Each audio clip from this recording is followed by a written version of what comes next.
Good morning students. आज हम pol science का चैप्टर नंबर 4 सत्ता के वैकल्पिक केंद्र के बारे में इसका पार्ट नंबर 1 रीड करेंगे। सत्ता के वैकल्पिक केंद्र में यानी बहुत से वैकल्प के रूप में सामने आया सिस्टम सत्ता का, उसके अंदर सीमित करने का कुछ दायरा अमेरिका के प्रभुत्व को दर्शाता है। 1990 के दशक के शुरू में विश्व राजनीति में दो ध्रुवीय व्यवस्था के टूटने के बाद यह स्पष्ट हो गया था। जब दो ध्रुवीय व्यवस्था टूट गई 1990 के दशक में, तो ये बात सामने आ गई कि राजनीतिक और आर्थिक सत्ता के बहुत से केंद्रों को कुछ हद तक अमेरिका के प्रभुत्व को सीमित कर सकते हैं।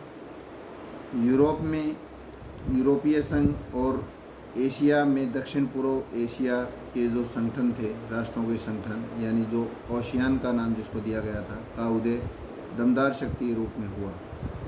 यूरोपीय संघ और ओशियान दोनों ने ही अपने अपने इलाके में चलने वाली ऐतिहासिक दुश्मनियों और कमजोरियों का क्षेत्रीय स्तर पर समाधान ढूंढा।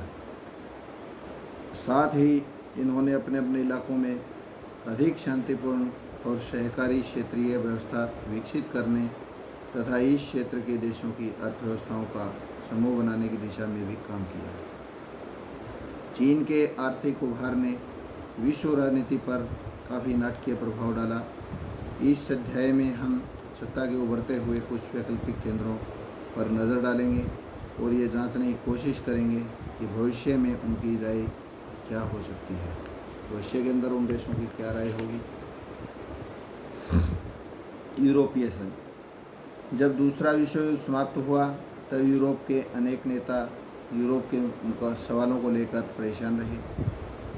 क्या यूरोप को अपनी पुरानी दुश्मनियों को फिर से शुरू करना चाहिए या अंतर्राष्ट्रीय संबंधों में सकारात्मक योगदान करने वाले सिद्धांतों और संस्थाओं के आधार पर उसे अपने संबंधों को नए सिरे से बनाना चाहिए। दूसरे विश्व युद्ध ने उन अनेक मान्यताओं और व्यवस्थाओं को ध्वस्त कर दिया, निराकार कर दिया कि जिनके आधार पर यूरोपीय देशों के आपसी संबंध बने थे। 1945 तक यूरोपीय देशों ने अपनी अर्थव्यवस्थाओं की बर्बादी तो झेली, उन मान्यताओं और व्यवस्थाओं को भी ध्वस्त होते देख लिया था जिन पर यूरोप खड़ा हुआ था।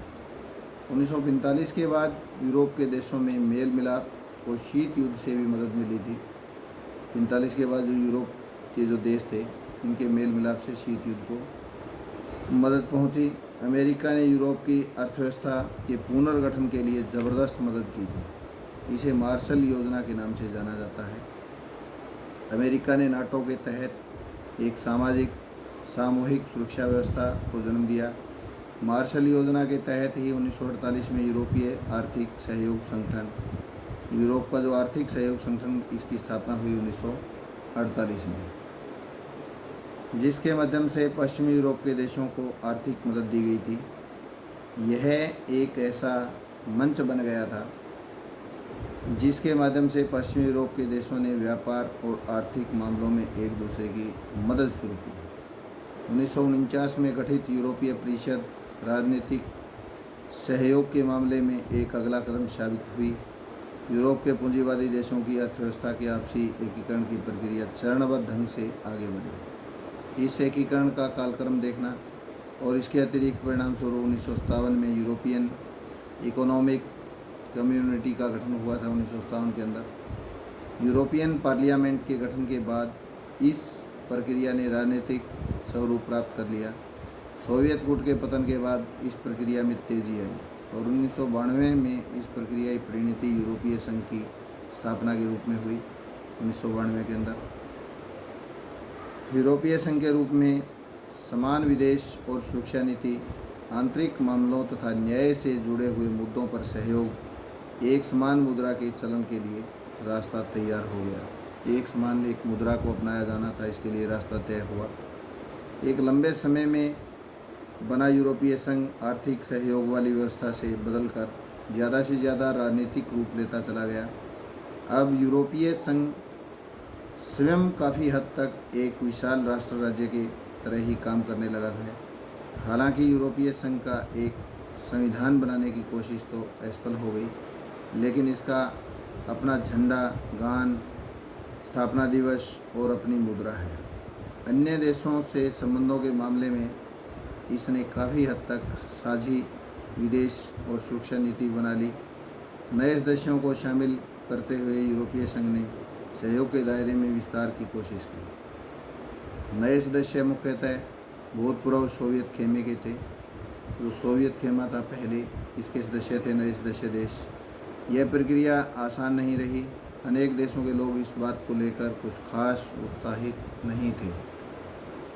जो ताकत उनके देश की सरकार को हासिल होनी थी, अब वह यूरोपीय संघ को दे दी जाए। यूरोपीय संघ में कुछ देशों को शामिल करने के सवाल पर असहमति थी। यूरोपीय संघ के अंदर कुछ देशों को शामिल करने के जो सवाल थे वो असहमति है। यूरोपीय संघ का आर्थिक, राजनीतिक, कूटनीतिक और सैनिक प्रभाव बहुत ज़बरदस्त है। 2016 में यह दुनिया की सबसे बड़ी अर्थव्यवस्था थी और इसका सकल घरेलू उत्पाद जो जीडीपी है, ग्रॉस डोमेस्टिक प्रोडक्ट, इसमें 17,000 अरब डॉलर से ज़्यादा था ये, जो अमेरिका के ही लगभग है। इसकी मुद्रा यूरो, अमेरिकी डॉलर के प्रभुत्व के लिए खतरा बन सकती है। यूरो विश्व व्यापार में इसकी हिस्सेदारी अमेरिका से 3 गुना ज़्यादा है और इसी के चलते यह अमेरिका के चीन से व्यापारिक विवादों पर पूरी धौंस के साथ बात करता है। इसकी आर्थिक शक्ति का प्रभाव इसकी नज़दीकी देशों पर ही नहीं बल्कि एशिया और अफ्रीका के दूर दराज के मुल्कों पर भी पड़ता है। यह विश्व व्यापार संगठन जो WTO है, वर्ल्ड ट्रेड ऑर्गेनाइजेशन, जैसे अंतर्राष्ट्रीय व्यापार संगठनों के अंदर एक महत्वपूर्ण समूह के रूप में काम करता है। यूरोपीय संघ के 2 सदस्य देश ब्रिटेन और फ्रांस, ये यूरोपीय संघ के दोनों देश हैं, ये सुरक्षा परिषद के स्थायी सदस्य हैं। यूरोपीय संघ के कई और देश सुरक्षा परिषद को हाल के दिनों में प्रभावित करना, सुरक्षा परिषद के अस्थायी सदस्यों में शामिल हैं कुछ देश। इसके चलते यूरोपीय संघ अमेरिका समेत मुल्कों की नीतियों को प्रभावित करता है। ईरान के परमाणु कार्यक्रम से संबंधित अमेरिकी नीतियों को हाल के दिनों प्रभावित करना इसका एक उदाहरण है।